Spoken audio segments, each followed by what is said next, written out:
আসসালামু আলাইকুম। সবাই কেমন আছেন? আশা করি আল্লাহর রহমতে সবাই ভালো আছেন। বৃষ্টি হচ্ছে। আজকাল কিন্তু বৃষ্টির ভাবটা একটু বেশিই দেখা দিয়েছে। বলে না বিনা মেঘে বজ্রপাত। এখন অসময়ের বৃষ্টিটা বেশি দেখা দিচ্ছে। একদিকে আমার ছেলে ঘুমাচ্ছে, অন্যদিকে বৃষ্টি হচ্ছে। ভালোই লাগে। আর ছেলেটা কিন্তু বৃষ্টিতে একটু ভয় পায়। মানে বৃষ্টি তারপর হচ্ছে বিদ্যুৎ চমকানো, এই দুইটাতেই ভয় পায়। আবার অনেক সময় বৃষ্টিতে যদি বিদ্যুৎটা না চমকায়, তখন কিন্তু ছেলে আমার একা একাই বৃষ্টি উপভোগ করে। বৃষ্টি শেষে বেলকনির অবস্থা একদম খারাপ, বেলকনিতে যাওয়া যাচ্ছে না। বৃষ্টির পানি বেলকনিতে ঢুকে গেছে। আর আজকে আমি দুপুরে রান্না করবো আমার পছন্দের মাছ, পাঙ্গাস মাছ। এখন অনেকে বলবে যে পাঙ্গাস মাছ আবার মানুষের পছন্দ হয়। হ্যাঁ, আমার অনেক বেশি পছন্দ পাঙ্গাস মাছটা। আর আমি পাঙ্গাস মাছ দিয়ে হচ্ছে আজকে আমার আরেকটা পছন্দের জিনিস কচুর বই রান্না করব।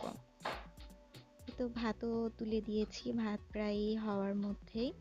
আর আমি কিন্তু হচ্ছে বাটা মশলা আর গুঁড়া মশলা একসাথেই খাই। আর বাটা মশলা গুঁড়া মশলা একটু পানির মধ্যে ভিজিয়ে রাখলে কিন্তু একদম সবগুলোই কিন্তু বাটা বাটা মানে বাটা মশলার ফ্লেভারটা পাওয়া যায় তরকারিতে। আমার ছেলেটা কি করবে না করবে বুঝতে পারছে না, সেই জন্য সে শুয়ে শুয়ে ফিডার খাচ্ছে এবং টিভি দেখছে। আর সে একটু পরপর বলবে যে আম্মু গান দাও, নাচো নাচো করবো। আর ছেলেটা আমার কিন্তু মানে ঈদের পর থেকে অনেক অসুস্থ ছিল। আর আল্লাহর রহমতে এখন অনেক অনেক অনেকটা সুস্থ। সবাই দোয়া করবেন আমার ছেলেটার জন্য, যাতে সবসময় সে সুস্থ সবল থাকে। আর ছেলে মানে সন্তান যদি অসুস্থ হয়, প্রত্যেকটা মায়েরই কিন্তু অনেক বেশি কষ্ট হয়। এই তো জারিফের বাবা হচ্ছে দুপুরবেলা খেতে আসছিল, আর ছেলে বাবার মোবাইল নিয়ে ব্যস্ত হয়ে গেছে। বাবা এখন অফিসে যাবে, কিন্তু ছেলে মোবাইল নিয়ে লুকায় রাখছে যে বাবাকে দিবে না। মানে যাওয়া দেখার সাথে সাথে সে মোবাইল এমনিতেই লুকাবে।